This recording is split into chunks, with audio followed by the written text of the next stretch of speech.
Module 5 for the course conflict resolution, and in this module we'll be looking at the concept of peace, as it is known by that we can't be discussing conflict resolution without addressing the main factor, which is peace.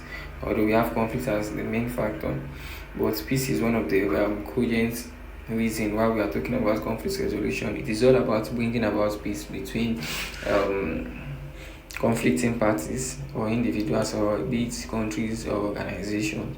So in this module, this video will be addressing mainly addressing the subtopics under the concept of peace. We'll be looking at the meaning of peace and the likes.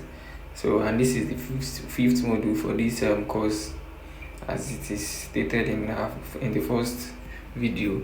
So for the contents of the module, we have the meaning of peace, we have relative peace and absolute peace. So, and we also have peacekeeping and peace building. We have peace building and the perspective to the concept of peace. These are the subtopics that we'll be looking at in this module. So for the introduction, we have that in module 4, that is the previous module, we discussed building career as a mediator. However, in this module, we'll be looking at the concept of peace, and peace is more than peace. When we are talking about peace, is more than just the absence of war. It is a dynamic, multidimensional state of harmony, which encompasses the security of individuals, the fairness of institutions, and the flourishing of relationships within and between societies. However, at its core, peace involves the respectful coexistence of diverse identities, the equitable distribution of resources, and the ability to resolve conflicts through dialogue, empathy, and mutual understanding. So peace is more than just the absence of war. It's dynamic, it is multidimensional, and it is also the ability to resolve conflicts through dialogue without going to war, empathy, and mutual understanding. So let's look at the meaning of peace on its own.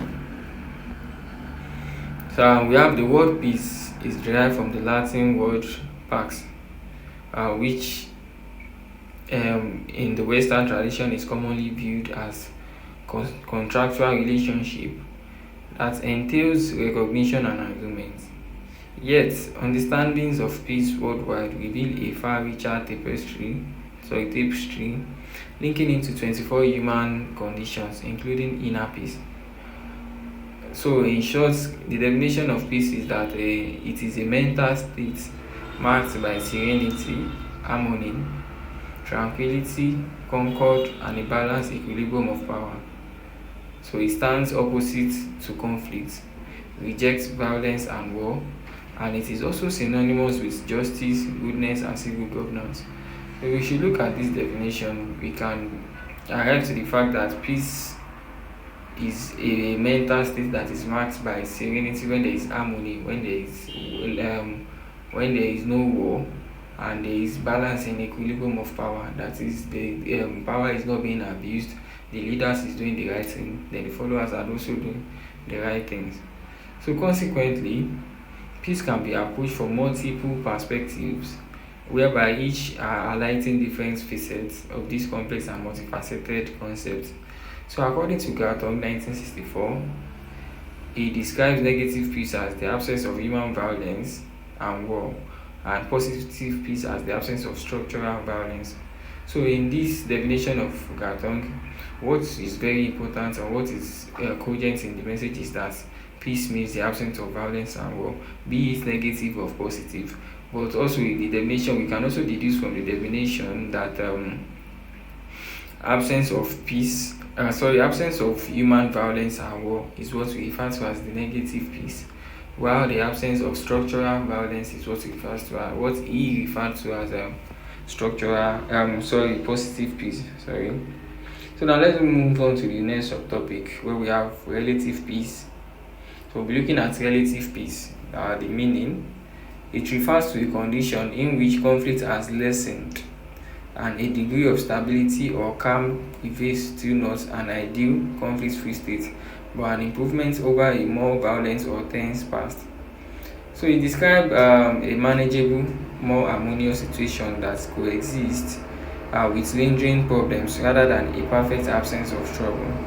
It's just like when everything is when violence is eased to some appreciable extent, although it is not the total abstinence or total eradication of war or violence, but at least it is still reasonable. So scholars describe relative peace as a pragmatic, measurable condition rather than an ideal state. That is, it is a pragmatic measure that we can at least to some appreciable extent. And Gatong 1969, who is often called the father of peace studies, so that is, we cannot be talking about peace and not make reference to this scholar. He distinguishes between negative peace, the absence of violence, and positive peace as the presence of justice and equity. So when he talks about relative peace, he refers to it as a situation that falls somewhere on the continuum between pure negative peace and full positive peace. A reduction in direct violence and may still be accompanied by structural or cultural tensions. So that it is not total absolute eradication of violence in the country, but at least it is measurable, and in a reduction in direct violence that may still be accompanied by structural or cultural tensions. So now on the other hand, let's look at the meaning of absolute peace. Absolute peace is not merely the absence of war, it is the presence of something so complete that conflict becomes unimaginable. It's a condition in which no living being fears deliberate harm from another, where the instinct to dominate, exploit, or erase has withered like an obsolete organ. So in this state, borders are no longer lines drawn in blood, but gentle suggestion of geography, honored only for the sake of poetry and song. Armies have have long since melted into orchestras, hospitals, and forests. The last bullet has been recast into a bell that rings only at weddings and births. So justice is no longer punitive, it is restorative. It is patient, almost tender. Forgiveness is not a virtue people must struggle to achieve. It arrives as naturally as breath because memory itself has softened, retaining lessons without the poison of resentment. So when we are talking about this absolute species, it means everything is in order, where people are no longer differentiating or demarcating. The rules and regulation is followed. Justice is not something that we even remember, or justice for something. That is, there is no any form of bad behavior. People are living in harmony with maximum respect and values without even remembering what the last time there was a gunshot or any kind of pandemonium. So now let's look at the meaning of peacekeeping. Don't forget we are still addressing the concept of peace. So we can talk about the concept of peace and now look at peacekeeping. Peacekeeping is mostly commonly defined in scholarly literature as a third-party intervention that is typically led or authorized by the United Nations, involving the deployment of multinational military, police, and civilian personnel to conflict or post-conflict zones with the primary aim of maintaining ceasefires, stabilizing fragile situations, and creating an environment conducive to peace processes. So Virginia, 2008, in her seminal work, Does Peacekeeping Work? In her seminal work, which is titled Does Peacekeeping Work? She describes peacekeeping as the deployment of international personnel to help maintain peace in the aftermath of a war, primarily by maintaining ceasefires and separating former belligerents, with the core goals of preventing the resumption of violence and providing space for political settlement, operating on the classic principle of consent, impartiality, and the limited use of force.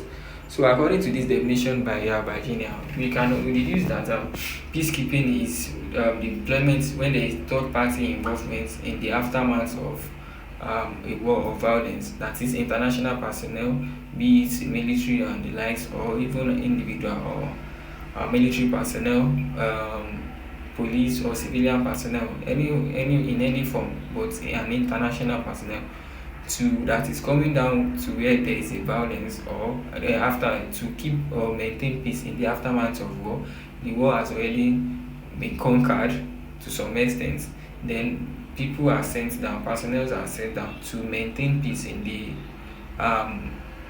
location, and to monitor ceasefire so that another form of violence will not eradicate or escalate again. So that is what can be deduced from this definition of Virginia. So let's look at peace building now. Peace building, on the other hand, contrary to peacekeeping, is a slow and expensive and also which often suffers setbacks, but successful cases show that its sustained investment in institutions, relationships, and inclusive development can break cycles of violence for generations. So now, according to prominent peace and conflict scholars, we have in person of John Ledratch, 1997, he defined peace building as a comprehensive long-term process that encompasses, generate, and sustain the full array of processes, approaches, and stages needed to transform conflict toward more sustainable, peaceful relationship and structure. So, unlike peacekeeping by definition, peace building, on the other hand, is just like the opposite of peacekeeping, we can say. So, it is a long-term process that encompasses, generate, and sustain full array of process. It is a slow, expensive process that include development that can break cycles of violence for generations. That is, when is done, it is the process of building peace, and it is slow, but it also takes time, and it is more expensive. But when it is done, there is this assurance that peace will reign for a long generation of time. So it won't just happen, and there will be in little or no time there will be another form of violence or war or conflict between two different people with different mindsets and interests. So now let's look at perspective to the concept of peace. So here we have four perspectives. Sorry, we have three perspectives. Sorry, the concept of peace is multifaceted and has been explored by different scholars, leaders. However, understanding different perspectives of peace can provide insights into its meaning, the significance, and implementation in personal and societal context. So below are some of the perspectives. We have one to be sociological perspective, we have spiritual or theological perspective, and we have philosophical perspective. Now let's take this perspective one after the other. We have sociological perspective, that is, and under that we have from a sociological viewpoint. This is understood as a core value that arises from just and equitable human relationships. So now from spiritual perspective, the spirituality of peace conceives it as a profound inner serenity or tranquility that elevates human perception toward a higher transcendent reality. So now from the philosophical perspective, from the standpoint of philosophy, this is not merely a desirable state, but an ethical virtue and a fundamental axiological value. That's according to Ikeji and Clark 2009 page 6. So now in conclusion, the exploration of peace throughout this module has been able to reveal that peace is far more than just a simple sensation of hostilities, but rather it is a dynamic, multidimensional state that intertwines the absence of direct violence with the presence of justice, the presence of equity, and the presence of harmonious relationship across individuals, across communities and nations. So from Gattun's distinction between negative and positive peace to the nuanced notion of relative peace, where reduced violence offers a